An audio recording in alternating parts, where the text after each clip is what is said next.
In the name of Allah, the most merciful, the most compassionate. The Qur'an reminds us, say, are those who know equal to those who do not know?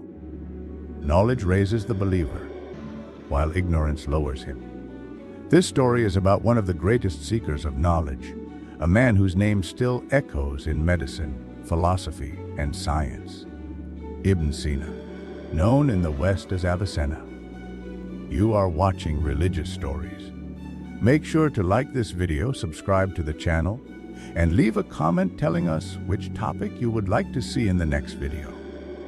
He was a boy of Bukhara, born in the year 980, in the lands we now call Uzbekistan. His father was a respected official, his home filled with scholars and debates, and his environment rich with culture and ideas. But what set him apart was not his birth, it was his mind. By the age of 10, Ibn Sina had memorized the Qur'an.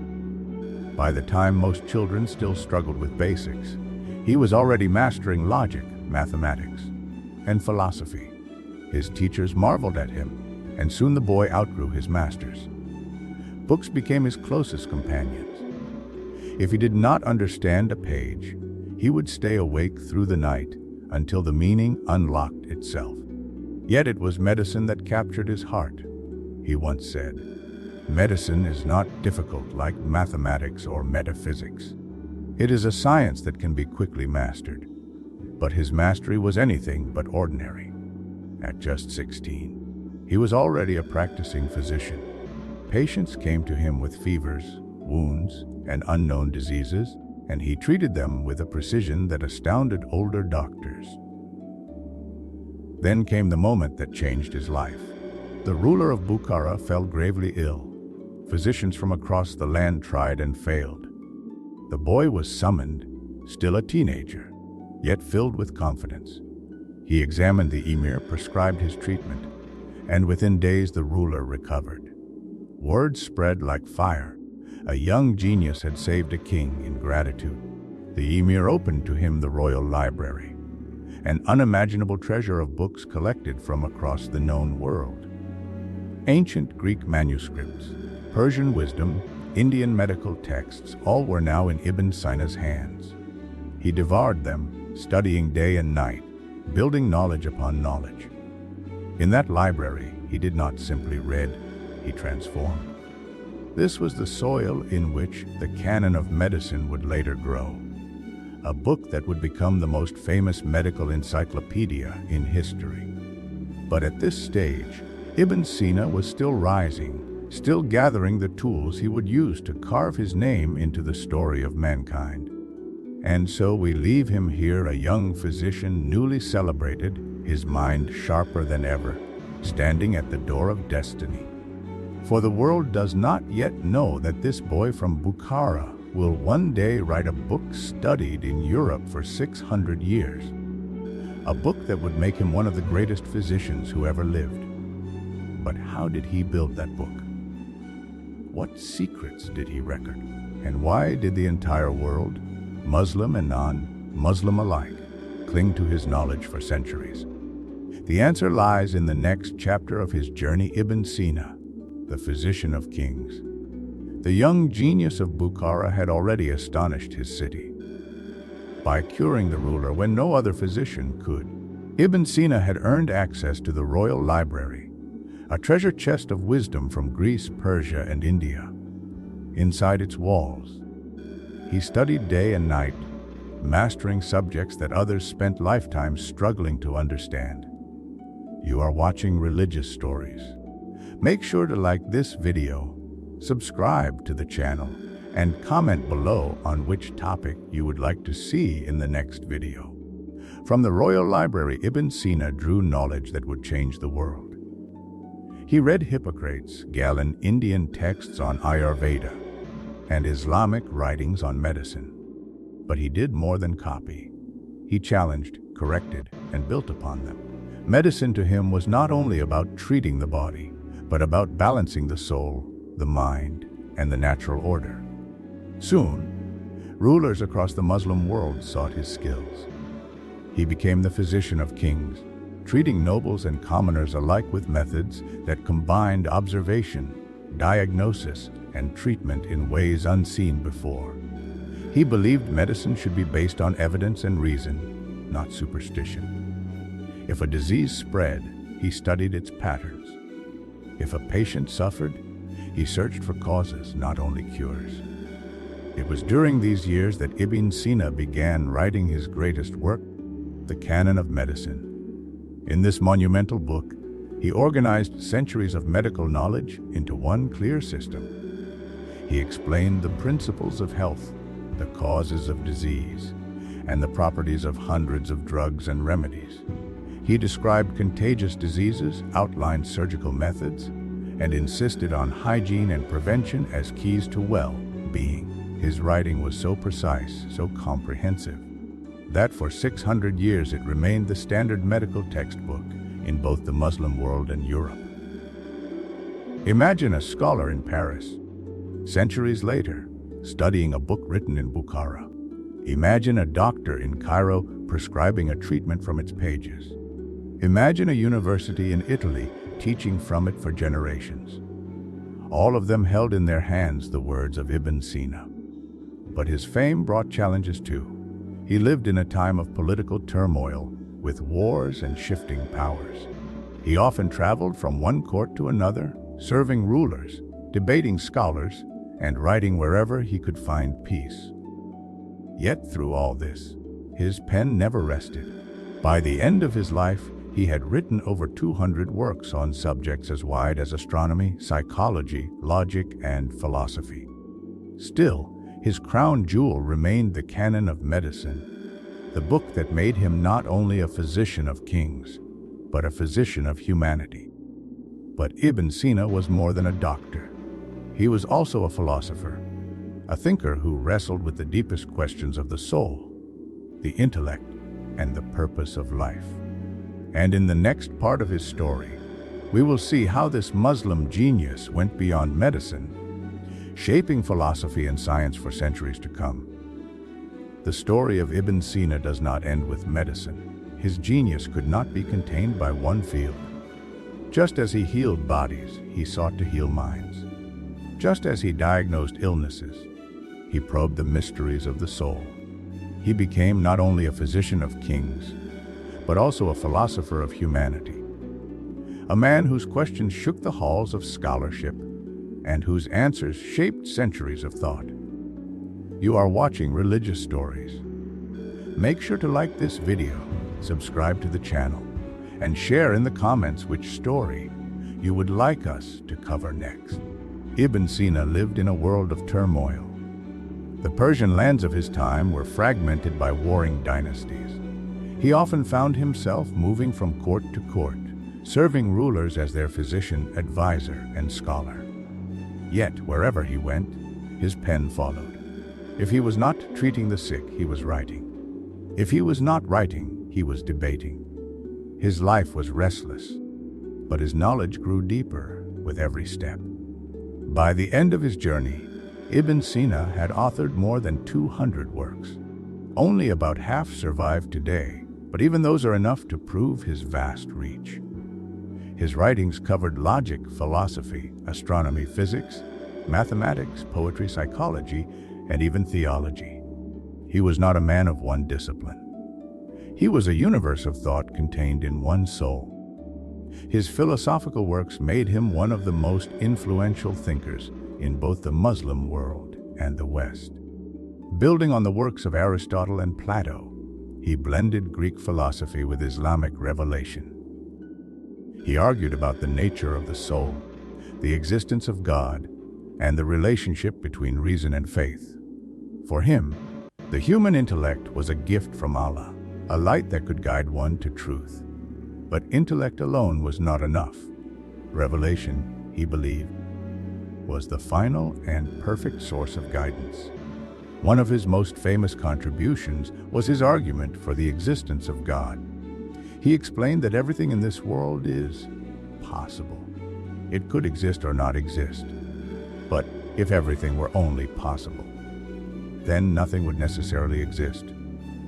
Therefore, There must be one being who is not possible but necessary, one being whose existence depends on no other. This, Ibn Sina said, is Allah, the necessary existent. His argument would later echo through centuries of Islamic theology and even into European philosophy. But Ibn Sina was not content with abstract thought alone. He applied his reasoning to psychology and the human mind. He studied emotions, dreams, and memory.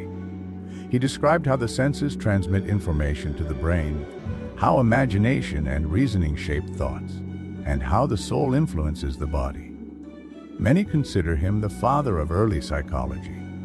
He also wrote on physics and natural sciences. Long before modern experiments, he studied motion, force, and the properties of light. He questioned Aristotle's theories and offered his own insights, some of which foreshadowed discoveries made hundreds of years later in Europe. His works influenced not only Muslim scientists, but also Christian scholars such as Thomas Aquinas, who studied his ideas closely. Ibn Sina's life was not easy. His fame attracted envy, and his association with rulers often brought him into political intrigue. At times, he was imprisoned. At times, he lived in hiding. Yet even in prison, he continued to write, producing some of his most important works under the harshest conditions. Knowledge was his freedom, and writing was his refuge. What made Ibn Sina truly remarkable was his balance. He did not see a divide between science and faith, between medicine and philosophy, between body and soul. To him, all knowledge flowed from the same source, Allah, the creator of all things. To study the universe was to read the signs of God. To heal the body was to honor the trust of life given by God. To seek truth was to draw closer to God. Centuries later, his books would be translated into Latin and studied across Europe. His philosophy shaped debates in medieval universities. His medical writings dominated Europe's schools of medicine until the 17th century. His influence crossed borders, languages, and religions. And yet, behind all this, he remained a man of faith. He prayed, he reflected. He sought to reconcile reason with revelation. He once said, "The world is divided into men who seek and men who turn away. I choose to seek." The legacy of Ibn Sina is not just in the pages of his books. It is in the spirit of inquiry, the courage to ask, the patience to search, and the humility to know that all knowledge belongs to Allah. He reminds us that a Muslim does not fear knowledge, but embraces it, shapes it, and uses it to serve humanity. But how did his life end? After so much study, so many writings, and so many journeys, what was the closing chapter of this extraordinary man? And how did the world remember him after his passing? That is the story of the final chapter of Ibn Sina's life, his legacy, his death, and the lessons he left behind for us all. Every life, no matter how great, must one day end. Ibn Sina, Avicenna, the genius who healed kings, who wrote books that shaped centuries, who searched endlessly for truth, was no exception. Yet his ending, like his life, carried lessons for all who came after him. You are watching Religious Stories. Make sure to like this video, subscribe to the channel, and share in the comments which story you would like us to cover next. As Ibn Sina entered his final years, his health began to decline. The very physician who had treated countless others now faced illness within himself. Some say it was a long digestive sickness. Others describe complications that slowly weakened his body. Yet even as his strength faded, his pen continued. He wrote until his hand could no longer hold ink, driven by the same passion for knowledge that had guided him since childhood. He passed away in 1037 at the age of 57 in the city of Hamadan in Persia.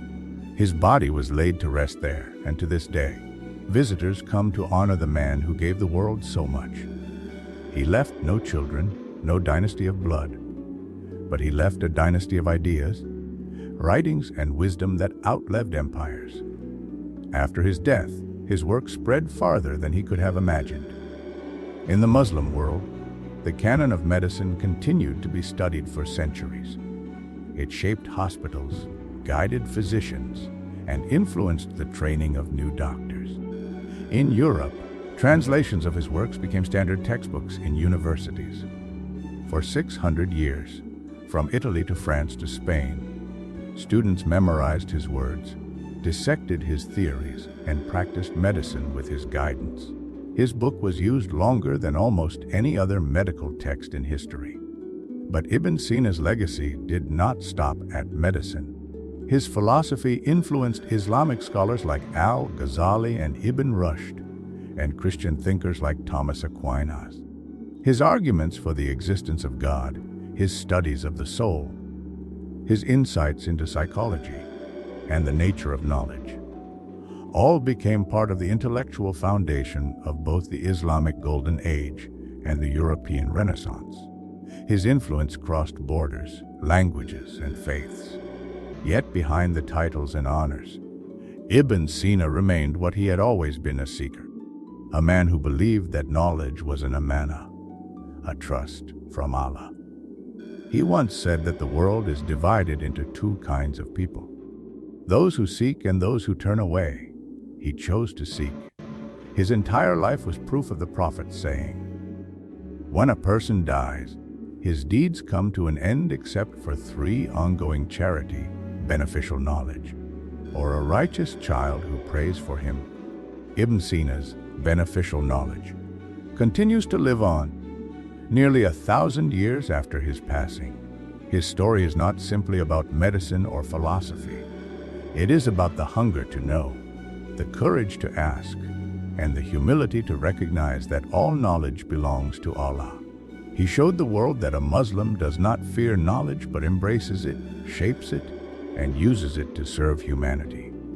Today, as we live in an age of technology, algorithms, and science, the legacy of Ibn Sina whispers to us: knowledge without faith is incomplete, and faith without knowledge leaves us blind. True greatness lies where the two meet. And so we remember him, Ibn Sina, the Muslim genius of medicine, the philosopher of the soul, the seeker of truth. A man who left the world with more than he took from it, and whose story continues to inspire those who walk the path of knowledge today.